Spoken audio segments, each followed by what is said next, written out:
ये कहते कहते मसीह यीशु आत्मा में व्याकुल हो उठे। उन्होंने कहा, मैं तुम पर यह अटल सच्चाई प्रकट कर रहा हूं, तुम में से एक मेरे साथ धोखा करेगा। शिष्य संदेह में एक दूसरे को देखने लगे कि गुरु ये किसके विषय में कह रहे हैं। एक शिष्य जो मसीह यीशु का विशेष प्रियजन था, उनके अत्यंत पास बैठा था। शिमोन पतरस ने उससे संकेत से पूछा, प्रभु ऐसा किसके विषय में कह रहे हैं? उस शिष्य ने मसीह यीशु से पूछा, कौन है वो प्रभु? मसीह यीशु ने उत्तर दिया, जिसे मैं ये रोटी डुबो कर दूंगा वो।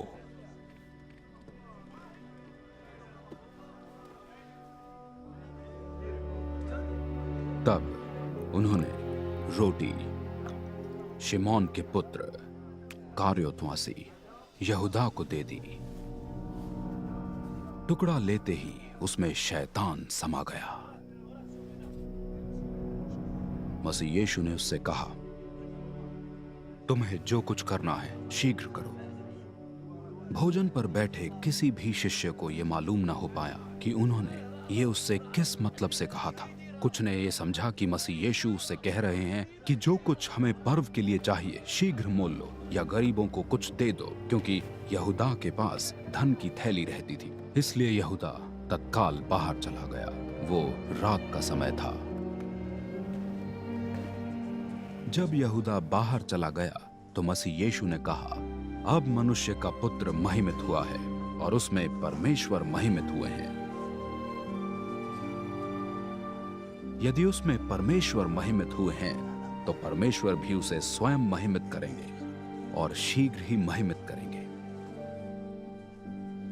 मैं बस अब थोड़ी ही देर तुम्हारे साथ हूं।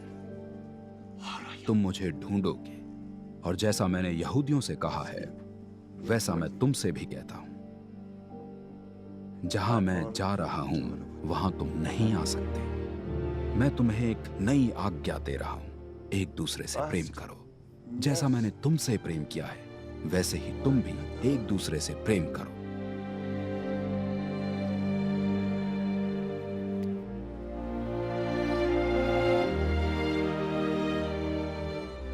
यदि तुम एक दूसरे से प्रेम करोगे तो ये सब जान लेंगे कि तुम मेरे चेले हो।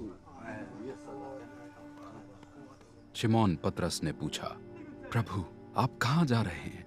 मसीह यीशु ने उन्हें उत्तर दिया, जहां मैं जा रहा हूं वहां मेरे पीछे चलते हुए तुम अभी नहीं आ सकते, तुम वहां कुछ समय बाद आओगे। पतरस ने उनसे दोबारा पूछा, प्रभु मैं आपके पीछे अभी क्यों नहीं चल सकता? मैं तो आपके लिए अपने प्राण भी दे दूंगा। मसीह यीशु ने उनसे कहा, तुम मेरे लिए अपने प्राण देने का दावा करते हो? मैं तुमसे कहता हूं, मुर्गा उस समय तक बांग नहीं देगा जब तक तुम 3 बार मुझे नकार न दोगे।